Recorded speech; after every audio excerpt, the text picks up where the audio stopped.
Hello everyone and welcome to the Shenanigans. Today we are playing Ultimate Epic Battle Simulator. It's a mouthful. So, this game is similar to another game on Steam. I'm not sure which one came out first, called Totally Accurate Battle Simulator. That one doesn't have as realistic graphics for the characters. It just has like red team and blue team. This one actually does use full models for most of the characters, which is kind of cool. So we're going to have some fun today. Let's start with some historical reenactments, maybe? Words? And then I'm going to get to some shenanigans. Alright, let's go. Okay, so we're going to start with the somewhat historical reenactment of the Battle of Thermopylae between the Persians and the Spartans, along with some other Greeks. In the true historical rendition, there was about 300 Spartans, sure, but there's also several thousand Greeks as well. They were still vastly outnumbered by the Persian forces, so in this case, I'm just going to limit it to 5,000 Persians and 300 Spartans. I'm hoping this doesn't crash my system. This game can be very resource intensive, especially when you're upping the number of units on the field, so we'll see what happens. So what I've done here is I've put the Spartans in this nice little choke point here to kind of reenact the Battle of Thermopylae, and I've got the horde of Persians here. They're going to come crashing into the Spartans. We're going to see what happens. So on my screen, it looks just fine, right? I'm watching the stream over there, or the recording over there. Looking at the trees, doesn't seem to be any lag, right guys? Let's look at the Persians. Oh my dear. So on my screen, it's going just fine. On the recording, it's looking a little rough. But that's okay. We're not concerned about the Persians. We want to find... There they are. Let's go find the Spartans. Here we go. This is what we want to look at. 300 golden boys. I should say bronze. It was the Bronze Age. Bronze and crimson of Spartans. It's gorgeous. Now the problem is this this game is difficult to place units. So I tried to place them all on the bridge. It looks like about 18 of them fell off and died. Same goes for the Persians. There was about 49 missing Persians. But close enough, right guys? Okay, let's let the battle begin. I'm going to try and get a good view up here. You can see the horde of Persians over there. You can see the Spartans there. Let's get this battle going. Now, you can select an individual unit to control yourself if you want to play the game as well. You also have god powers. I don't mess around with that much just because I kind of want to see how the simulation actually works. Good lord. Yeah, look at all those Persians coming. So it definitely looks like the bulk of the force is going to be coming down here to focus on the main Spartan lines. Oh, this is going to be cool. Oh, it's lagging so bad on the screen, but watch. Oh, here it comes. Ha! Nice. Look at them go. So one of the things I do like... Oh gosh, it is lagging really bad on the recording. Oof. So one of the things I really do like about this game is that for the Spartans, they do have a kind of phalanx modifier, I guess you could call it. So when the Spartans are lined up in a phalanx formation, like they would have been historically speaking, they have massive bonus to their armor and damage output. That is lagging really bad over there. Yeah, like I said, this may have been a mistake putting so many on screen at once. I'll try and back away and see. Yeah, okay. I think it likes it when I'm not up close and personal with them. So, one thing I noticed, because I've been playing with this game on and off, sometimes they'll get smart and they'll jump down into the river down there and then come around and try and flank the forces that are on the bridge. This might take a while, guys, so I'll probably skip ahead in editing. Because that was the whole thing about the Battle of Thermopylae, right? Is the Greek forces were massively outnumbered.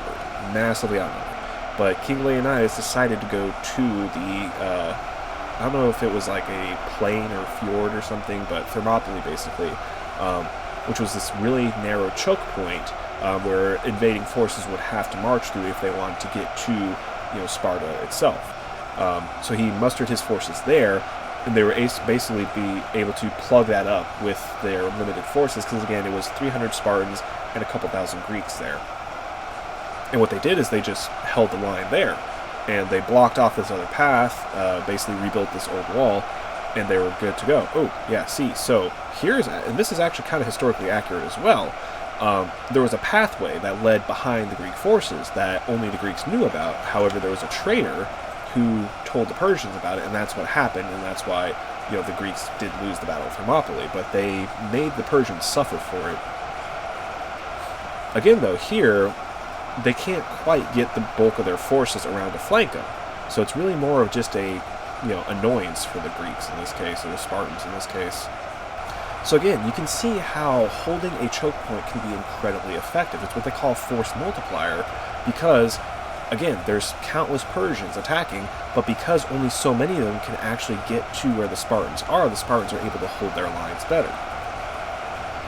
You can also argue that, obviously the Spartans were better trained and better equipped, because most of the Persian soldiers were slaves that were captured from, the Persian Empire's conquest, so they weren't incredibly well trained, they weren't incredibly well motivated to win outside of staying alive simply, which, for a slave in the Persian Empire, lifespan I'm sure was not very long to begin with.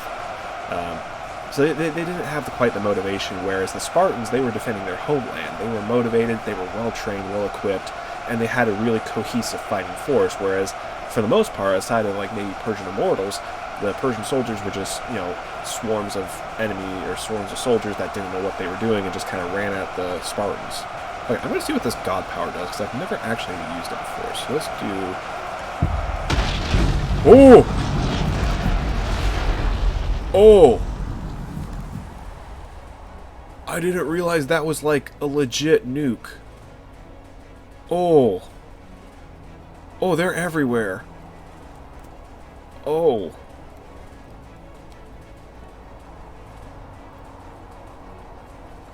Oops. Okay, so for this one, this is just going to kind of be a frontal clash. We're doing, because they have some World War II units here, so they have World War II US soldiers, World War II German soldiers. We're going to send them both to attack. 100 each. Maybe this time it won't lag the video too bad. We'll see what happens. I promise I won't nuke them this time. Okay, so let's get a quick look at the Germans here. So it looks like German soldiers are armed with the bolt-action Kar 98 rifle. And let's see what the US boys got. US soldiers are armed with, looks like the Thompson submachine gun. So that's actually kind of an interesting contrast. So if the Germans keep their distance, they should have the advantage here. But if the US soldiers get up close and personal, those submachine guns are going to be quite devastating. Let's find out what happens. Are they just going to stand there and shoot at each other? Because, yeah, the US is not going to do so good if they do that. Wow, yeah, that is, yeah, that's definitely going to be a major victory for the Germans here. Again, like I said, so, and that's not necessarily US versus Germany, that's just in general. Long-range rifles versus short-range submachine guns, the long-range rifles are going to win. Outright. Submachine guns don't have accuracy at range, whereas these rifles, that's what they're designed for. Yeah, Germans won, no duh. That was kind of dumb. I was expecting the US soldiers to charge in there, but whatever. Okay, so for this one, we're going to play around with some of the medieval units. I haven't really played around with those too much outside of the archers, so we'll see what happens. I'm going to set 100 heavy knights against 250 footmen. Now, heavy knights are obviously going to be much better armored, head to toe, in a full suit of armor, possibly with heavier weapons too. I'm not sure what they're armed with. My guess is the footmen are going to be armed in basic chainmail, if that, and have some, mediocre weapons. So we'll see what happens. Okay, so that looks like the footmen. So again, they're armed with light cloth, shields, and swords. And then if we go over here... Oh yeah, those are the knights. Yeah, so head-to-toe plate armor, kite shields, and looks like long swords. So this should be an interesting fight. I would assume the knights have the advantage here simply because they're better armored, and I would assume better trained as well. But let's see what happens. Oh my gosh, they're so fast. How are they moving that fast with all that plate armor? That's crazy. Oh man, here it comes, guys. I love that part in the movies where they just collide like that. Boom. Oh, look at them go. Oh, it's a massive cluster. Oof. So it definitely looks like the knights are taking the lead here. I just realized my face cam is blocking the stats. Oops. Oh well. So the knights are creating a pretty solid line here. So again, kind of using the... well, I wouldn't say a phalanx tactic, but they're kind of using their bulk to hold up the footmen. See, the footmen aren't smart. They're just staying back in the rear there. They could have come around and flanked the knights, and then they'd be in trouble. Yeah, like, look, you got knights in the back on rear guard. That's kind of cool. Knights are definitely taking casualties, though, but not quite so many as the footmen. I was going to say, the footmen are down to half strength now, and the knights are still going strong. They're down to 70% strength, so they definitely have the advantage. I feel like they're going to win.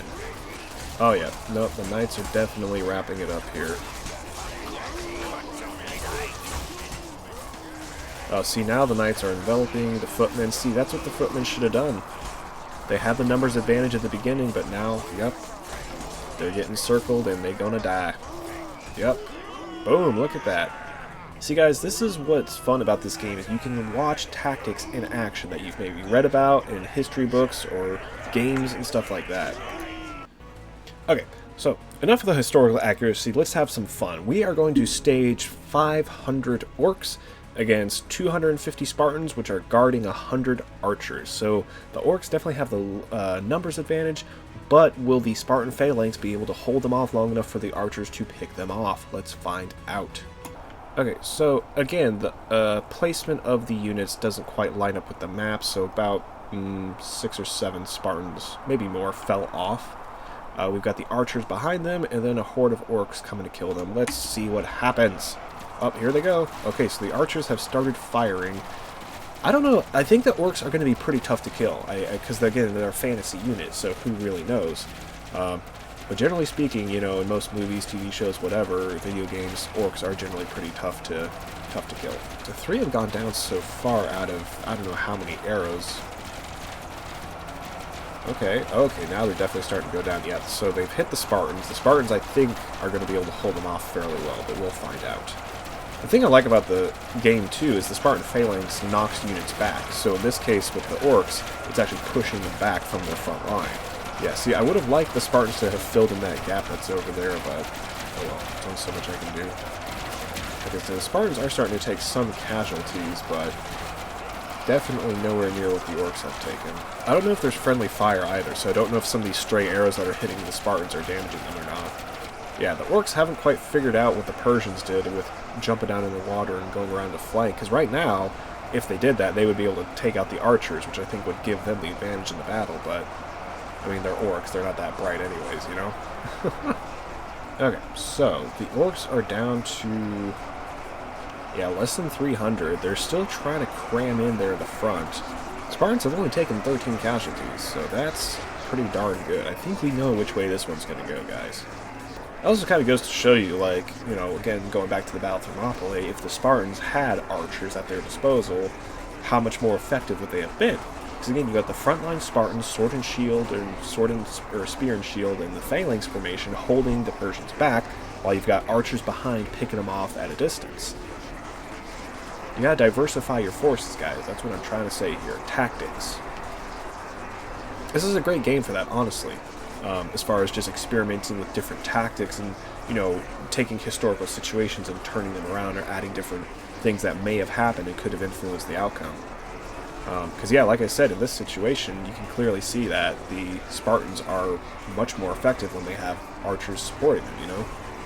Okay, so yeah, this battle is definitely winding down.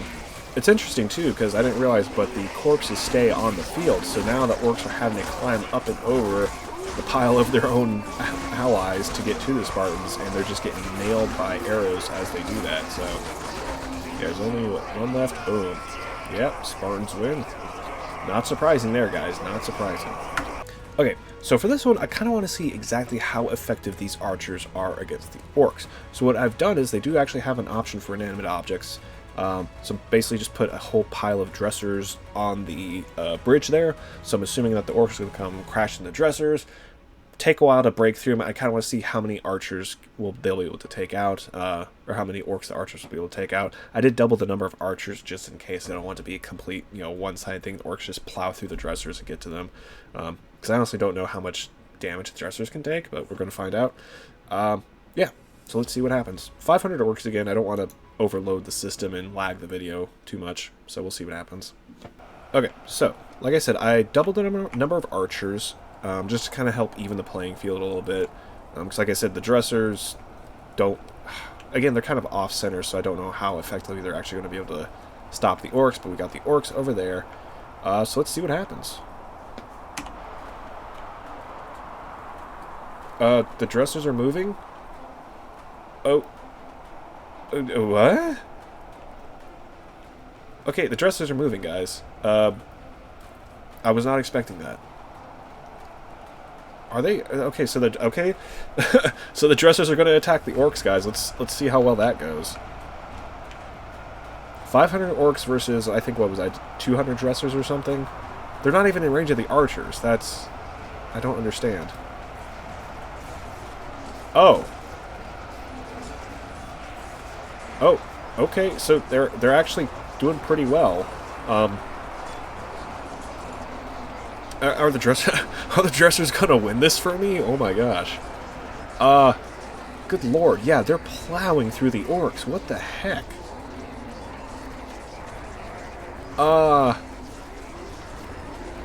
Okay, I don't know where we got these dressers from, but I want them. That ain't no IKEA dresser there. What in the heck? Okay, so I don't think they're gonna completely wipe out the orcs, but good lord. They've killed more than half of the orcs. Okay, okay then. Well, the dressers are gone, so there's 159 orcs remaining. They are in range of the arrows now, so we'll see how effective that goes. Now, these are historical medieval archers, not like elven archers or something like that. For whatever reason, they don't have elven archers under the fantasy setting, so it's just orcs. And I think dwarves may be under fantasy, I'm not sure. But, yeah, the archers are firing their arrows, but it definitely looks like the dressers did the majority of the work for them. I don't know if they're actually going to be able to stop the orcs coming. Because there's more orcs left. Or not, well, not more, but enough orcs I think that they're going to, yeah, they're actually going to take over and kill the archers. Okay, well, I'm still trying to get over that. Okay, I thought the dressers were just like literal inanimate objects and they were just barricading. But no, they killed the majority of the orcs and these archers are just gonna get their teeth kicked in. Huh. Okay, well I'm gonna nuke it because yeah, screw it. Well, that was fun, guys. So yeah, like I said, this was Ultimate Epic Battle Simulator. It's a really interesting game. It's very CPU intensive because, again, if you have a lot of people on screen, it's gonna, drain your resources pretty poorly, or it's gonna drain them down pretty far. Yeah,